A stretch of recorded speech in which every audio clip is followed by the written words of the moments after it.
Shalom jemaat terkasih, sebelum kita memasuki ibadah, marilah kita cermati panduan ibadah online berikut ini.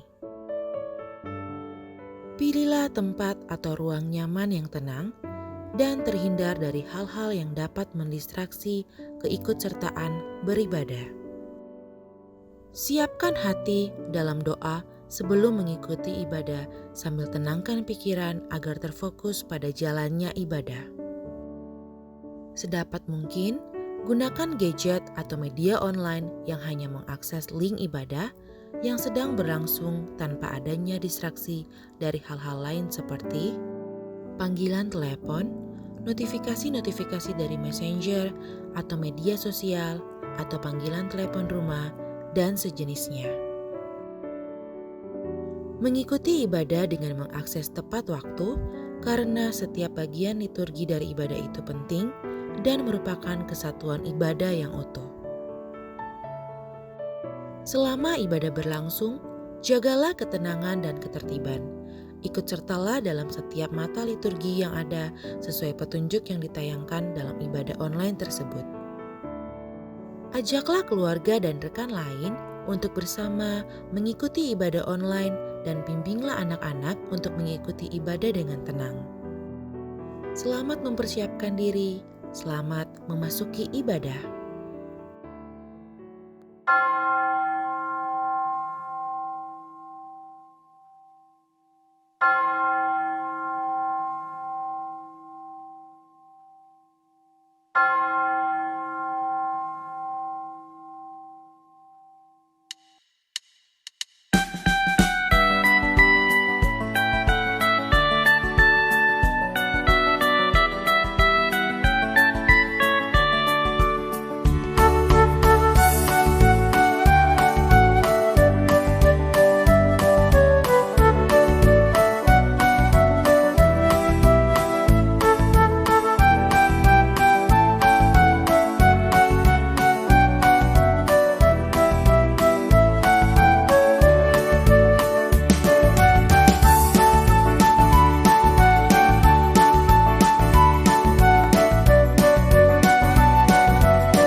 Tuhan adalah gembalaku, takkan kekurangan aku.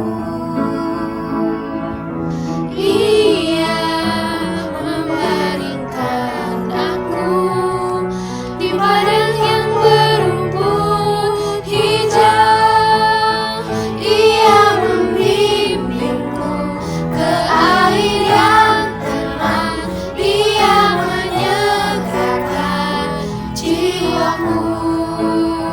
Ia menuntunku ke jalan yang benar oleh karena namanya. Sekalipun aku berjalan dalam lembah kegelapan,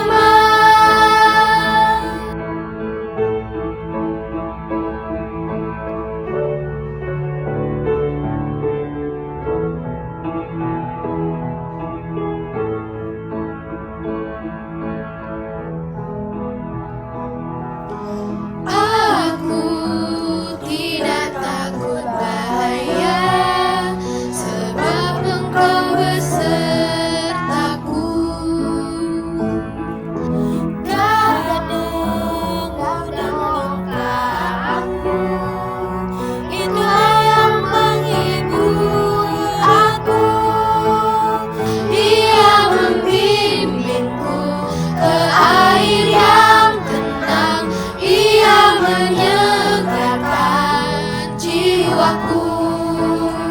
Dia menuntunku ke jalan yang benar oleh karena namanya.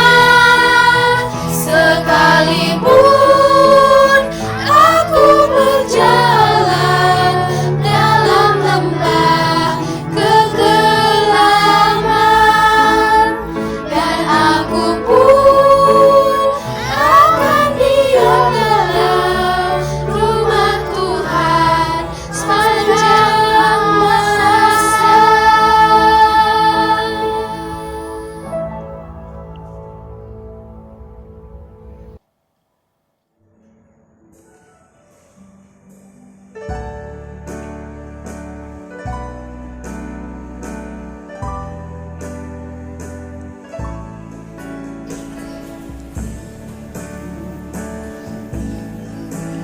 Di salibmu ku sujud, miskinmu pada lemah.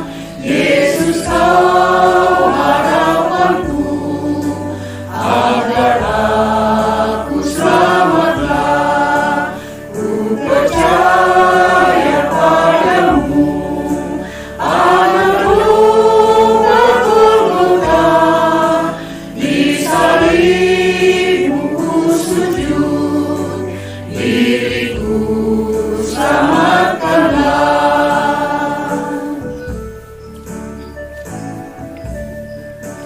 Dalam hidup yang cemar, ku rindukan Tuhanku.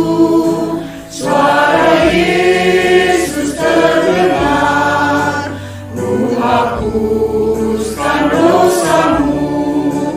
Ku percaya padamu, anak domba Golgota. Di salibmu ku sujud, diriku selamatkanlah. Janji Tuhan ku pegang, ku dibasuh darahnya. Ku bersujud beriman, bersalib bersamanya. Ku percaya padamu, anak domba Golgota. Di salibmu ku sujud, diriku selamatkanlah. Diriku selamatlah.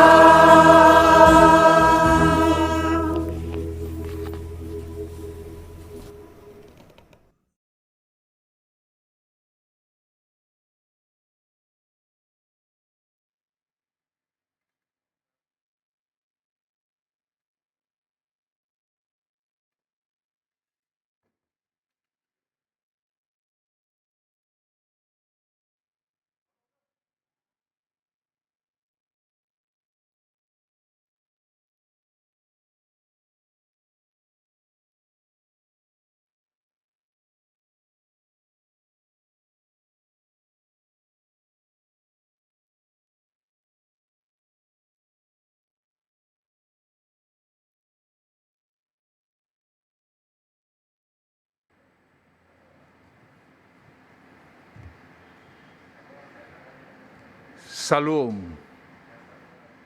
umat Tuhan. Di Minggu Prapaskah 4 ini, marilah datang kepada Tuhan yang berbelas kasih.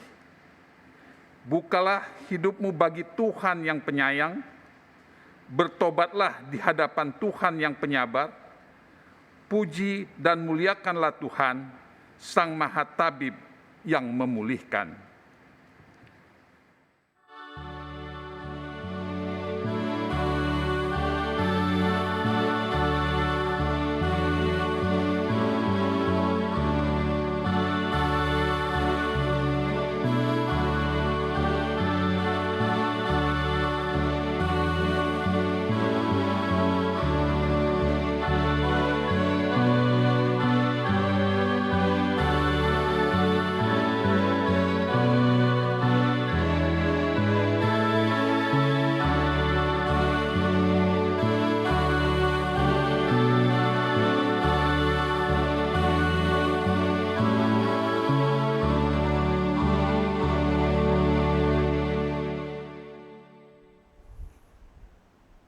Pertolongan kita adalah di dalam nama Tuhan yang menjadikan langit dan bumi.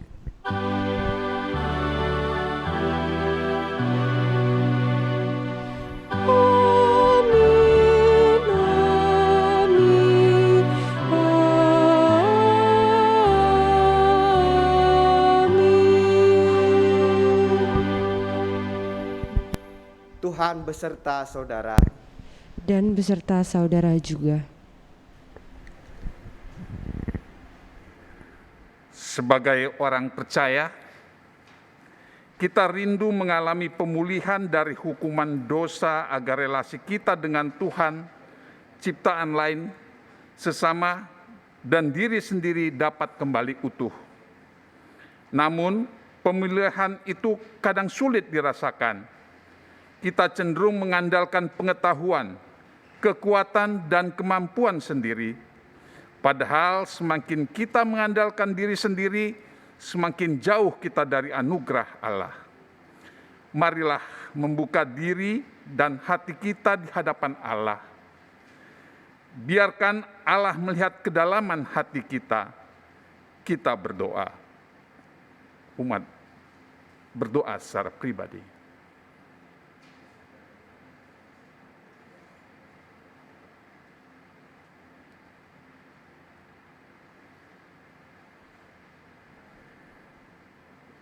Allah yang Maha Tahu, kami terdiam saat menyadari bahwa di hadapan-Mu tidak ada yang bisa kami sembunyikan dan tutupi. Allah yang Maha Benar, kami tertunduk saat menginsafi bahwa terkadang kami terlalu mengandalkan hikmat dan kemampuan kami daripada bersandar pada anugerah-Mu. Allah yang Maha Kudus, kami tersungkur mengaku bahwa hidup kami tidak akan pulih tanpa rangkulan dan belas kasih-Mu. Ampuni kami ya Allah, tegurlah dan koreksilah kami untuk kembali pada jalan dan kehendak-Mu. Pulihkan kami ya Allah, agar hidup kami menjadi terang yang menyaksikan kasih dan karya Allah. Kasihanilah kami ya Allah.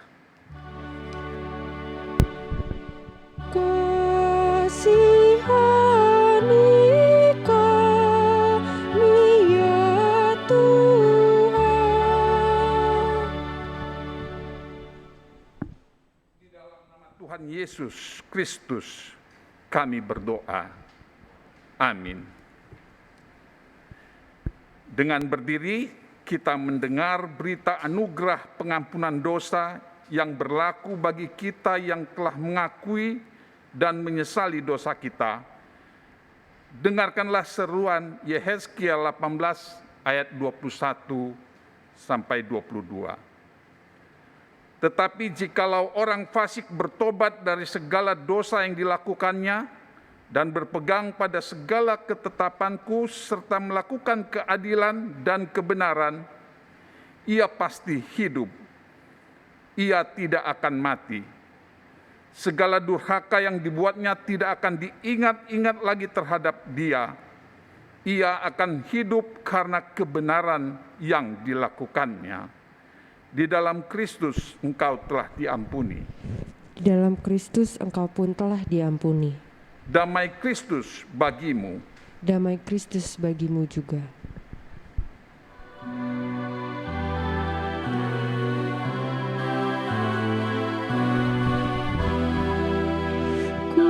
Ingin menghayati secara Tuhanku, semoga ku dapati ya Yesus rahmat-Mu. Beban kesalahanku membuatku lelah, berilah hidup baru ya Yesus, kiranya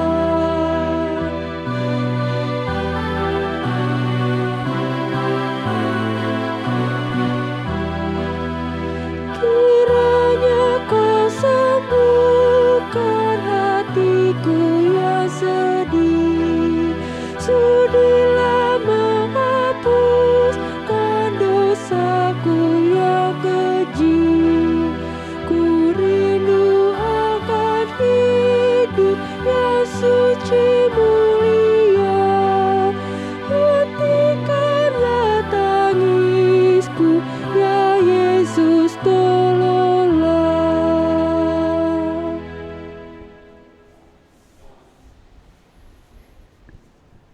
Tiba bagi kita untuk membaca dan mendengar bagian dari kitab suci. Mari kita mohon pertolongan Roh Tuhan yang kudus, kita berdoa. Bapa di dalam kasih Tuhan Yesus, saat ini kembali kami akan berkumpul di sekitar firman-Mu. Kami akan membaca dan mendengarkan bagian dari kitab suci. Biarlah Roh-Mu yang kudus menopang, menolong, menyertai pikiran dan hati kami, sehingga kami ditolong untuk mengenali kabar baik yang Tuhan nyatakan melalui berita kitab suci.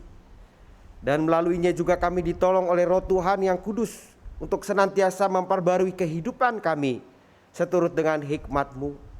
Kami percaya disitulah jalan damai sejahtera Tuhan anugerahkan. Kami siap ya Tuhan untuk membaca mendengar bagian dari kitab suci di dalam Yesus Kristus. Kami mohonkan ini semua. Amin.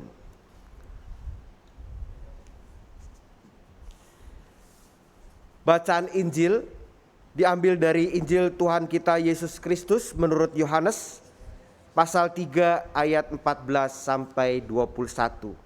Injil Yohanes pasal 3 ayat 14 sampai 21 dituliskan demikian. Dan sama seperti Musa meninggikan ular di padang gurun, demikian juga Anak Manusia harus ditinggikan, supaya setiap orang yang percaya kepadanya beroleh hidup yang kekal. Karena begitu besar kasih Allah akan dunia ini, sehingga Ia telah mengaruniakan anaknya yang tunggal, supaya setiap orang yang percaya kepadanya tidak binasa, melainkan beroleh hidup yang kekal. Sebab Allah mengutus anaknya ke dalam dunia bukan untuk menghakimi dunia, melainkan untuk menyelamatkannya oleh Dia. Barang siapa percaya kepadanya, ia tidak akan dihukum. Barang siapa tidak percaya, ia telah berada di bawah hukuman, sebab ia tidak percaya dalam nama Anak Tunggal Allah. Dan inilah hukuman itu, terang telah datang ke dalam dunia, tetapi manusia lebih menyukai kegelapan daripada terang, sebab perbuatan-perbuatan mereka jahat. Sebab barang siapa berbuat jahat membenci terang dan tidak datang kepada terang itu, supaya perbuatan-perbuatannya yang jahat itu tidak nampak.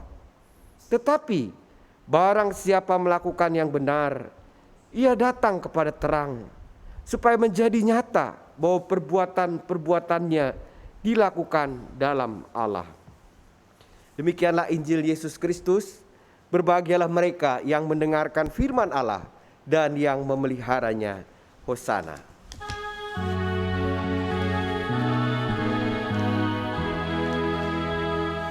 Hosana, Hosana, Hosana.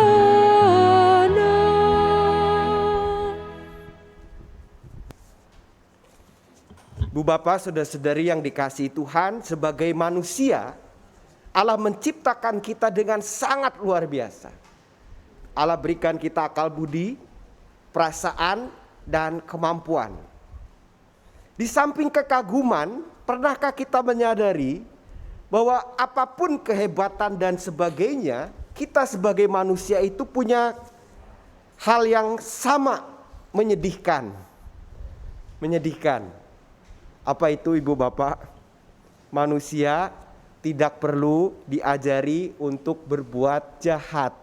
Ya.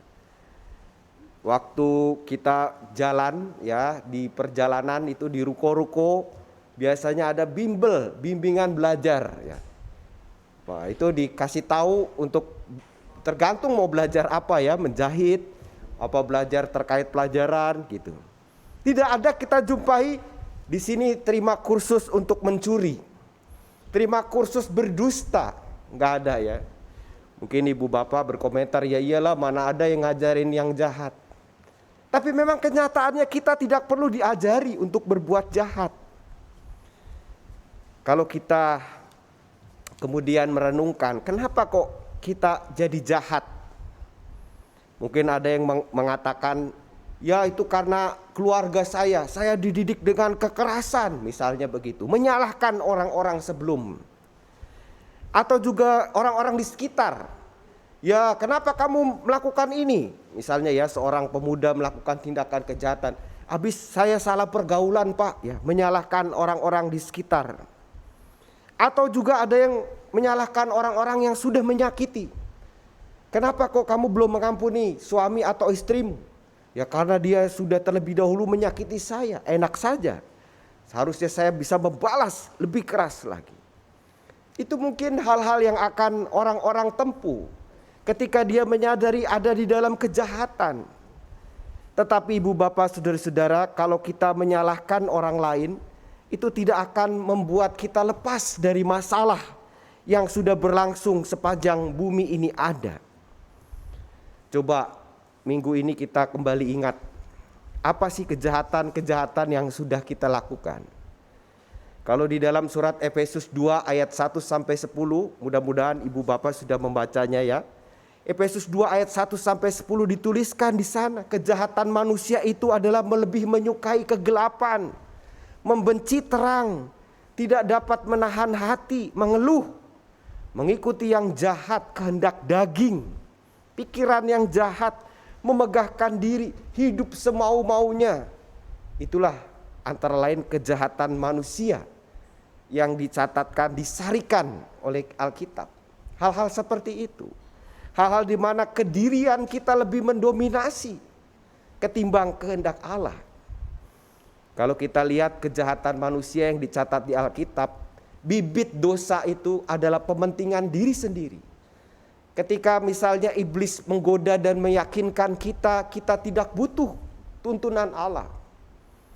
Ketika Kain itu jadi kesel saat persembahannya tidak diterima, kita lihat di kitab Kejadian ya. Tuhan udah ingatkan, Kain kamu harus menguasai, tapi dia tidak mau. Akhirnya terjadilah pembunuhan. Dan kalau kita lihat setelah itu, kejahatan manusia adalah pada saat diri sendiri itu lebih dikedepankan ketimbang tuntunan Allah. Lalu pertanyaannya, bagaimana kita keluar dari masalah ini ibu bapak? Kita butuh yang dapat menolong kita, yang tidak terkontaminasi dengan apa yang jahat. Ya kan ya? Kalau kita mau bersihin kamar kita pakai sapu kotor sia-sia. Kita harus pakai sapu yang bersih. Kita membutuhkan orang yang tidak terkontaminasi dengan apa yang jahat. Kita membutuhkan pihak yang betul-betul telah teruji di dalam mengalahkan apa yang jahat. Apakah ada? Ibu bapak saudara-saudara, itulah mungkin yang ada di dalam benak Nikodemus. Bacaan Injil pada saat ini terdapat di dalam perikop percakapan Nikodemus dengan Tuhan Yesus. Nikodemus ini seorang pengajar Taurat. Dia mengarahkan umat pada apa yang baik, yang benar, tapi dia merasa kurang ya. Karena Nikodemus tahu kalau orang itu tahu yang baik, tahu yang benar belum cukup. Ada banyak orang yang tahu yang baik, yang benar digunakan untuk menjahati yang lain. Sampai pada akhirnya Nikodemus melihat Yesus. Yesus beda. Yesus beda. Yesus tahu apa yang baik, yang benar, tapi tidak digunakan untuk menjahati yang lain. Bahkan yang jahat diberikan kesempatan untuk memperbaiki kejahatan. Itulah Yesus yang Nikodemus lihat sebelum mungkin dia hadir di dalam percakapan ini. Ibu bapak saudara-saudari, yang dibutuhkan kemudian adalah ini. Apakah Nikodemus percaya? Apakah Nikodemus percaya dengan cara Yesus? Yaitu bahwa Yesus adalah bukti bahwa Allah itu ingin membarui dunia ini dengan kasih yang berkorban. Apakah Nikodemus percaya bahwa dia harus dilahirkan kembali di dalam pemahaman hidupnya itu dipenuhi oleh roh kasih Allah? Sehingga ia tidak lagi bergantung pada pemikirannya sendiri. Tidak bergantung lagi pada pengalaman dia tentang pengetahuan tentang kitab suci dan sebagainya. Apakah Nikodemus mau memulai lagi bersama dengan Yesus? Pertanyaan penting yang Yesus ajukan bagi Nikodemus. Bu bapak, saudara-saudari, kita dapat kabar baik melalui bacaan ini. Bahwa kita diberikan jalan untuk kita jalani. Nasihat untuk kita ikuti. ajaran untuk kita berlakukan. Supaya kita hidup itu bukan sekedar nafas, tapi hidup yang berkualitas. Hidup yang berkualitas. Kalau ibu bapak mengenal di dalam Alkitab membaca hidup kekal, hidup sejati, apa itu artinya? Yaitu hidup yang bukan sekedar nafas. Kalau cuma sekedar nafas orang semua bisa. Kalau sekedar cuma menjalani hidup kecenderungan orang untuk melakukan kejahatan, semua nggak usah diajarin. Tapi orang kalau ingin memiliki hidup sejati dan kekal, hidup yang berkualitas, bacaan kita pada kali ini menunjukkan caranya. Ada saatnya yang kita anggap kuat nggak akan kuat lagi kok. Apa yang kita anggap berharga sebenarnya biasa aja. Semua sifatnya fana dan sementara. Tapi hidup yang sementara ini kita dapat menghasilkan apa yang berlanjut dan dinikmati oleh orang lain. Itulah hidup sejati dan kekal. Yang Yesus hadirkan, yang Yesus perlihatkan, yang sudah ditangkap oleh Nikodemus. Dan Nikodemus ingin tahu lebih jauh. Oleh sebab itu Tuhan Yesus jelaskan caranya. Tuhan Yesus pakai ilustrasi sebagaimana dikenal oleh orang-orang Israel. Kalau dulu Musa itu meninggikan patung ular tembaga ketika orang-orang Israel dipagut ular berbisa. Karena mereka mentingin diri, dibawa keluar oleh Musa malah ngomel-ngomel. Kami nggak bisa dapat air, kami nggak dapat makanan. Padahal Tuhan berikan air, Tuhan berikan burung puyuh, nggak puas. Akhirnya ular berbisa. Tuhan itu adil ya. Seperti orang tua kan, kalau anaknya itu bertindak salah ya dihukum. Dihukum dengan ular berbisa. Semua dipagut, yang dipagut mati. Akhirnya mereka sadar, kami sudah berdosa kepada Tuhan Musa. Lalu Musa berdoa kepada Tuhan. Tuhan perintahkan, buatlah Musa, kamu ular dari tembaga, kamu taruh di tiang. Kamu tinggikan tiang itu. Dan kata Tuhan, yang lihat itu ular tembaga akan sembuh. Dan betul, ketika orang memandang itu sembuh. Ibu bapak jangan berpikiran, wah ini melanggar hukum ini. Melanggar hukum yang keberapa? Hukum yang kedua ini ya. Membuat patung. Bukan seperti itu ibu bapak. Kalau Tuhan memerintahkan untuk membuat ular, ya, itu artinya Tuhan ingin mengajak orang-orang yang dipagut ular berbisa pada saat itu. Karena pementingan diri untuk percaya akan firman Allah. Ketika seorang misalnya yang dipagut lagi terkapar di tanah, kan harus nengok ke atas ya. Dan ketika nengok itu dia memutuskan untuk tidak lagi berada di dalam kedirian pemikirannya sendiri. Tapi percaya pada perintah Allah. Itu yang menyelamatkan. Dan Tuhan Yesus mengatakan kepada Nikodemus, anak manusia Nikodemus, harus ditinggikan. Kristus harus naik ke atas kayu salib. Bukan kayu salibnya ini yang jadi berhala ya ibu bapak, bukan. Tapi begitu kita melihat salib kita tahu itu cara Allah untuk membarui dunia ini. Cara Allah untuk menunjukkan bahwa kasih, pemberian diri itu yang mengalahkan kuasa dosa. Kalau kita lihat betul ya ibu bapak ya, bibit dosa itu tinggi hati, mementingkan diri sendiri. Coba dah cek kejahatan-kejahatan kita, dosa-dosa kita. Apa sih sumbernya? Tinggi hati.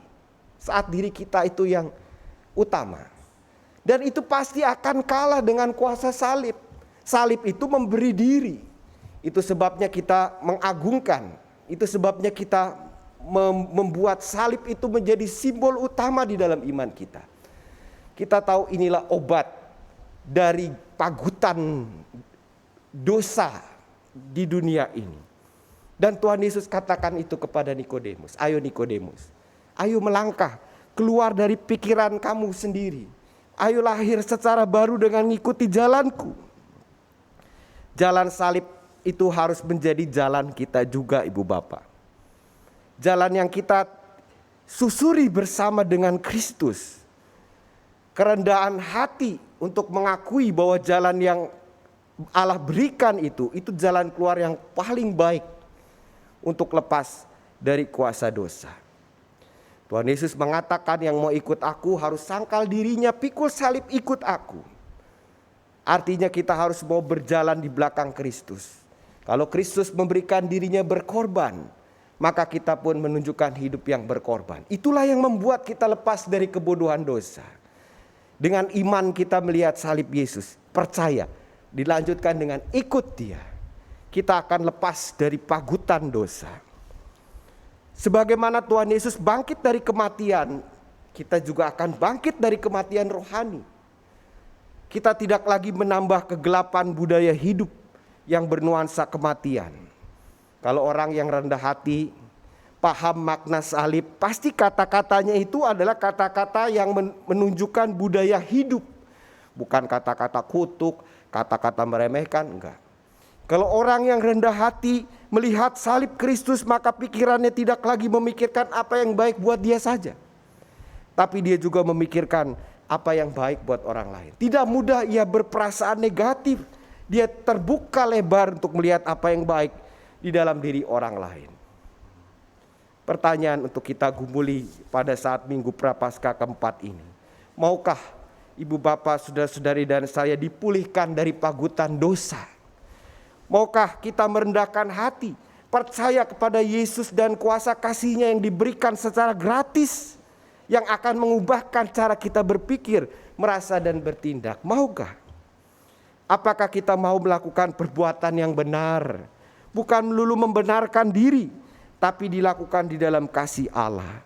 Perbuatan yang membuat orang lain juga mengalami sukacita dan kabar baik. Perbuatan terang. Selamat menjalani Minggu Prapaskah keempat.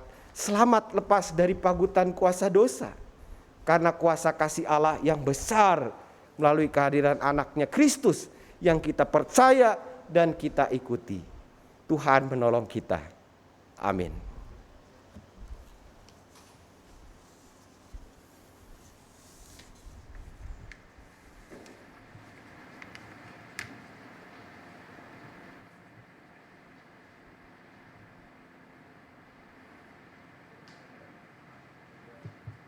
Umat diundang untuk bangkit berdiri. Marilah kita bersama dengan umat Allah di masa lalu, masa kini, dan masa depan, mengingat pada janji baptisan kita, bersama akan mengikrarkan pengakuan iman rasuli. Aku percaya kepada Allah, Bapa yang Maha Kuasa, Khalik langit dan bumi, dan kepada Yesus Kristus anaknya yang tunggal Tuhan kita, yang dikandung daripada Roh Kudus, lahir dari anak darah Maria, yang menderita sengsara di bawah pemerintahan Pontius Pilatus, disalibkan, mati dan dikuburkan, turun ke dalam kerajaan maut. Pada hari yang ketiga bangkit pula dari orang mati, naik ke sorga, duduk di sebelah kanan Allah, Bapa yang Maha Kuasa, dan dari sana Ia akan datang untuk menghakimi orang yang hidup dan yang mati. Aku percaya kepada Roh Kudus, gereja yang kudus dan am, persekutuan orang kudus, pengampunan dosa, kebangkitan orang mati, dan hidup yang kekal. Bapak, Ibu, saudara-saudara yang dikasihi oleh Tuhan Yesus Kristus, kita memasuki persiapan diri menyambut sakramen perjamuan kudus. Kita memasuki Sensura Morum. Pada hari Jumat 2 April 2021, kita akan merayakan perjamuan kudus Jumat Agung. Untuk menyambut dan ikut serta dalam perayaan itu, marilah kita mempersiapkan diri secara bersama-sama.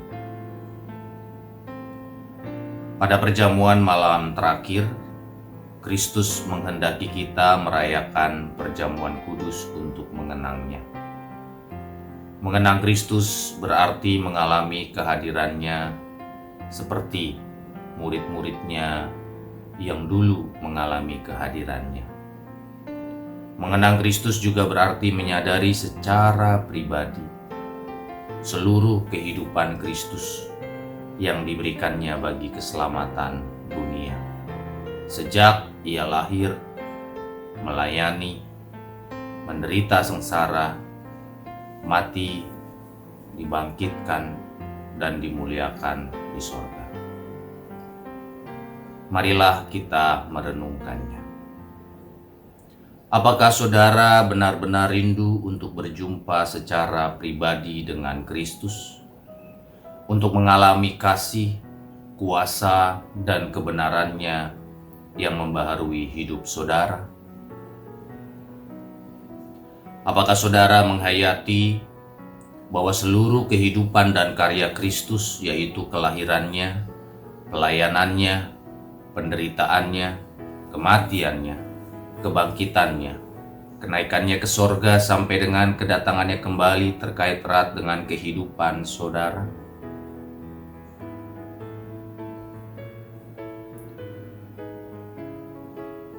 Pada perjamuan malam terakhir, ketika Kristus memecah roti dan mengangkat cawan, Ia membagikan tubuh dan darahnya sendiri kepada murid-muridnya. Menerima tubuh dan darahnya berarti dipersatukan dengan semua orang yang menerimanya, juga menjadi satu tubuh dan satu roh. Marilah kita merenungkannya.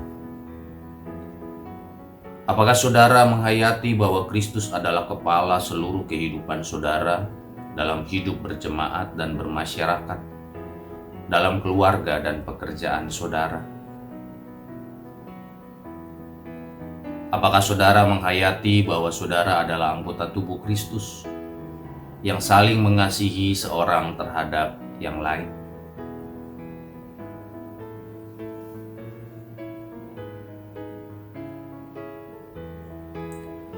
Ketika kita bersatu dengan Kristus, roti hidup yang dipecah-pecahkan bagi dunia ini, kita pun dipersatukan dengan kematian dan kebangkitan Kristus. Dipersatukan dengan Kristus berarti diutus untuk mengosongkan dan menyangkal diri, memikul salib dan mengikut Kristus. Dipersatukan dengan Kristus berarti diutus untuk memberi diri kita demi keselamatan dunia. Apakah dalam persekutuan dengan Kristus, saudara mau berkurban dan menjadi berkat bagi sesama saudara? Apakah saudara menyadari bahwa sebagai anggota tubuh Kristus di tengah dunia, saudara menjadi mata dan telinga bagi Kristus yang melihat dan mendengarkan, serta peduli terhadap kebutuhan dan masalah sesama saudara? Sudahkah saudara menjadi mulut bagi Kristus yang menyuarakan kebenaran dan keadilan dalam lingkungan saudara? Sudahkah saudara menjadi tangan bagi Kristus yang berkarya memperjuangkan damai sejahtera di muka bumi? Kiranya Roh Kudus menolong kita semua dalam mempersiapkan diri untuk merayakan perjamuan kudus Jumat Agung pada hari Jumat 2 April 2021 yang akan datang. Dipersilakan kepada Bapak Ibu Saudara-saudara untuk berdoa secara pribadi.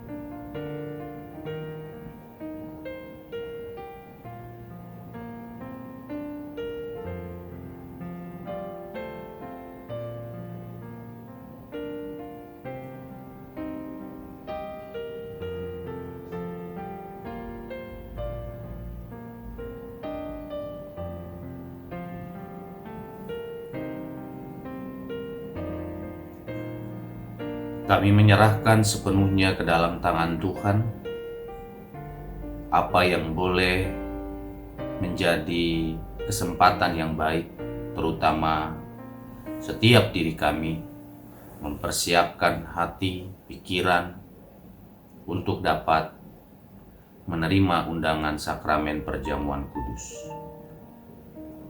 Kiranya kami boleh semakin teguh di dalam iman percaya kami kepada Tuhan Yesus. Di dalam nama Tuhan Yesus Kristus kami berdoa. Amin. Mari kita menaikkan syafaat kita berdoa. Saat ini kami membawa ya Tuhan, saudara-saudara kami yang sedang sakit dan di dalam pemulihan.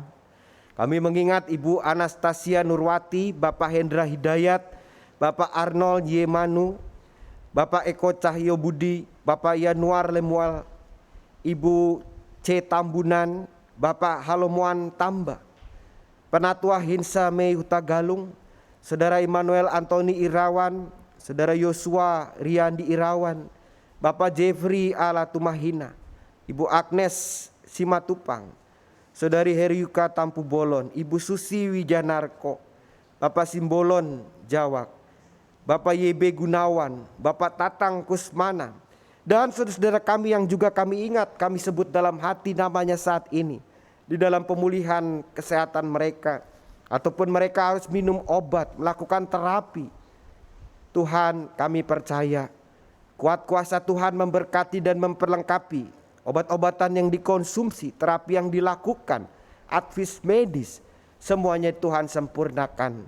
Sehingga saudara-saudara kami ini beroleh kekuatan yang baru setiap hari. Di dalam Tuhan mereka beroleh kelegaan, ketenangan hati. Tuhan tolonglah.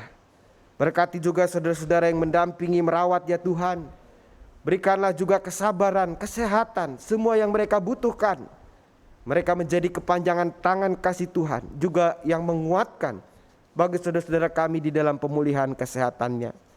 Bapa yang baik, kami juga membawa saudara-saudara seiman kami, keluarga yang mengalami kedukaan, kehilangan karena kekasih hati mereka tidak lagi bersama. Kami percaya di dalam Tuhan ada penghiburan, Roh-Mu yang kudus menguatkan mereka untuk menjalani hidup yang baru, yang tidak lagi sama. Tetapi mereka tetap memegang janji Kristus untuk pada saatnya nanti kami semua boleh berkumpul di dalam keabadian, menerima kebangkitan. Dan oleh sebab itu, saudara-saudara kami yang berduka ini boleh menjalani hari-hari ke depan dengan kekuatan dan ketabahan. Bapa yang baik, kami juga saat ini mengingat saudara kami yang bersuka cita karena mengingat hari kelahiran mereka berulang tahun. Biarlah dengan bertambah usia mereka juga bertambah di dalam hikmat, di dalam kebijaksanaan. Tuhan selalu menguatkan mereka, memberikan segenap talenta yang berguna, sehingga segenap karya hidup boleh dijalani dengan penuh syukur, penuh sukacita, diberkati Tuhan, menjadi jalan berkat Tuhan bagi sesama. Tuhan dengar setiap permohonan yang mereka naikkan. Tuhan menjawab sesuai dengan waktu dan rencana Tuhan yang indah bagi mereka. Terima kasih Tuhan untuk pertambahan usia saudara kami yang berulang tahun dalam minggu-minggu ini. Kami juga membawa di dalam doa pergumulan pos GKI Citra Indah City. Kami percaya setiap pergumulan akan menemui solusi yang baik pada saat kami mau berpaut kepada hikmat dan turunan Tuhan. Dan biarlah dengan kerendahan hati kami terus berjalan bersama dengan Tuhan di tengah pergumulan yang dihadapi terkait pos GKI Citra Indah City. Bapa yang baik, kami juga mohon kekuatan yang Tuhan nyatakan untuk kami bersama dengan warga bangsa Indonesia, saudara-saudara kami sebangsa setanah air untuk berperang melawan COVID-19. Biarlah segenap protokol kesehatan boleh kami hidupi dengan lega dan sukacita. Dan biarlah juga setiap kebijakan, terkhusus juga untuk pemberian vaksin dan rencana-rencana pemerintah ke depan diberkati Tuhan. Pada akhirnya kami memenangkan peperangan ini dengan pertolongan yang daripada Tuhan. Dan tentu ada dampak-dampak akibat pandemi, baik ekonomi dan sebagainya. Ya Tuhan, berjalanlah bersama dengan kami, sehingga kami tetap memiliki kekuatan, tidak mudah menyerah. Di dalam masa-masa yang unik dan khas ini, kami tetap boleh melihat tangan Tuhan menolong kami. Kami juga membawa di dalam doa pergumulan gereja-gereja Tuhan di Indonesia. Biarlah kami tetap setia di dalam persekutuan, kesaksian dan pelayanan di masa-masa yang unik ini. Tuhan selalu beserta dengan kami sehingga setiap model-model pelayanan baru juga diberkati Tuhan dan menjadi berkat bagi sesama kami. Terima kasih ya Tuhan. Kami akan memasuki minggu Prapaskah keempat ini, minggu yang baru ke depan di dalam karya-karya hidup kami dengan mengingat kabar baik yang Tuhan nyatakan. Bahwa sungguh kami akan selalu melihat salib Kristus dan percaya kepada Kristus yang sudah menyembuhkan kami dari pagutan dosa. Sehingga kami pun boleh setia mengikut Kristus di dalam penyangkalan diri, di dalam kesetiaan kasih yang berkorban, di dalam hidup baru karunia Roh Kudus. Tuhan akan menyertai kami pada hari-hari ke depan dan memberikan kami damai dan sejahtera-Mu. Inilah setiap permohonan kami yang kami mohonkan di dalam nama Tuhan Yesus, yang sudah mengajar kami berdoa bersama. Bapa kami yang di sorga, dikuduskanlah nama-Mu, datanglah kerajaan-Mu, jadilah kehendak-Mu di bumi seperti di sorga. Berikanlah kami pada hari ini makanan kami yang secukupnya, dan ampunilah kami akan kesalahan kami, seperti kami juga mengampuni orang yang bersalah kepada kami. Dan janganlah membawa kami ke dalam pencobaan, tetapi lepaskanlah kami dari yang jahat, karena Engkaulah yang punya kerajaan dan kuasa dan kemuliaan sampai selama-lamanya. Amin.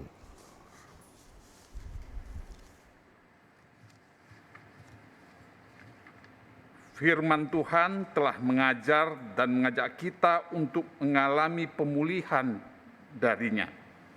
Karena itu, marilah kita syukuri perbuatannya dengan memberikan persembahan syukur kepada Tuhan.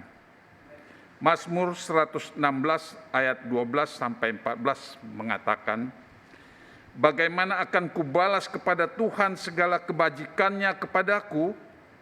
Aku akan mengangkat piala keselamatan dan akan menyerukan nama Tuhan, akan membayar nazarku kepada Tuhan di depan seluruh umat-Nya."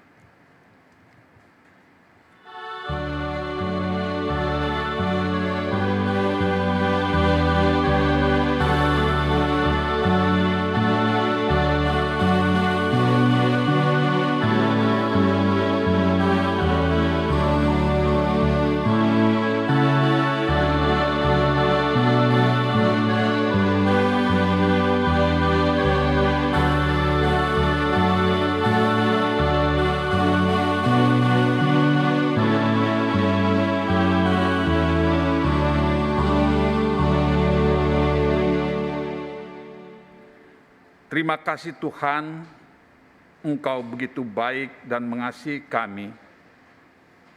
Sampai pada saat ini kami telah menerima anugerah daripada-Mu Tuhan. Dan kami telah mendengar firman-Mu pada saat ini Tuhan.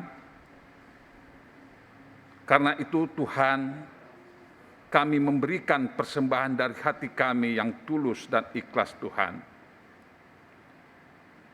Berkatilah apa yang telah kami berikan ini Tuhan, agar menjadi persembahan yang memberkati kami semua. Terima kasih Tuhan, karena hanya kepadamu lah kami memohon dan meminta. Ajar kami untuk mempersembahkan hidup kami. Amin.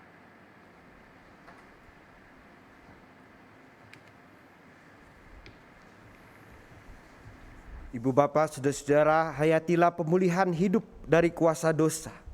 Kiranya keseharian kita menjadi ibadah yang sejati dan persembahan yang hidup bagi Kristus yang telah menebus kita. Abdikanlah diri jadi alat kasih Tuhan yang telah membentuk hati kita jadi baru.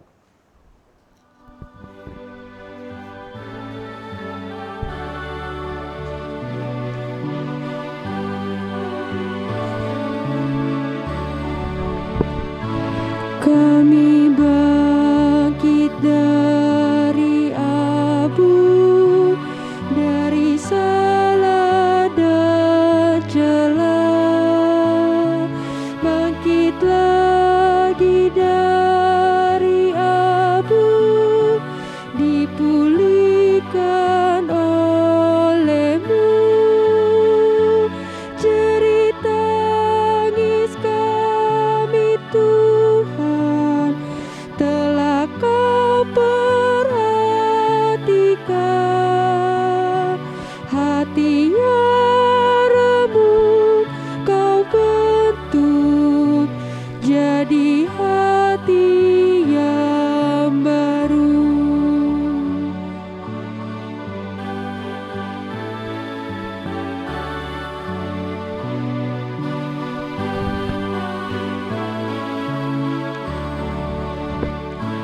Terpujilah Allah Bapa, pemberi kehidupan.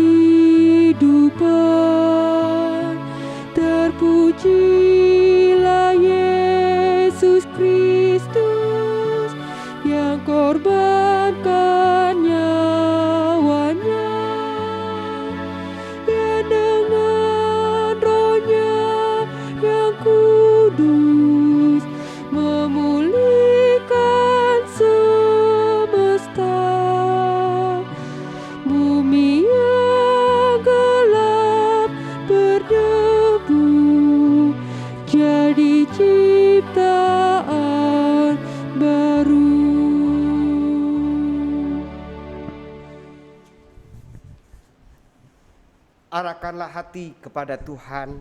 Kami mengarahkan hati kami kepada Tuhan. Jadilah saksi Kristus. Syukur kepada Allah, Terpujilah Tuhan. kini dan selamanya. Kiranya Allah Maha Pengasih dan Maha Mulia berjalan bersamamu setiap hari, menyertaimu untuk memulihkan kehidupan. Siapapun yang kau jumpai, dimanapun kau berada, kiranya rahmat dan berkat Allah Bapa, Anak dan Roh Kudus menaungimu dari sekarang sampai selama-lamanya. Hosana. Amin.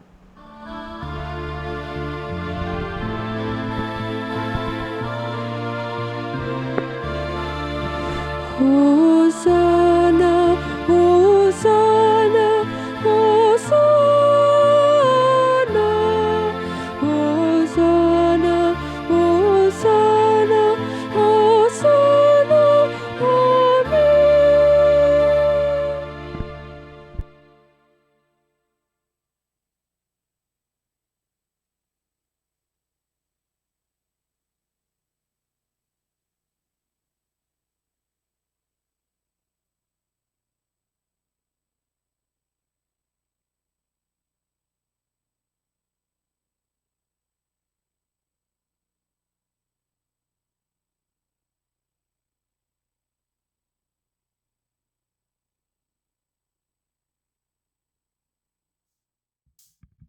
Amin.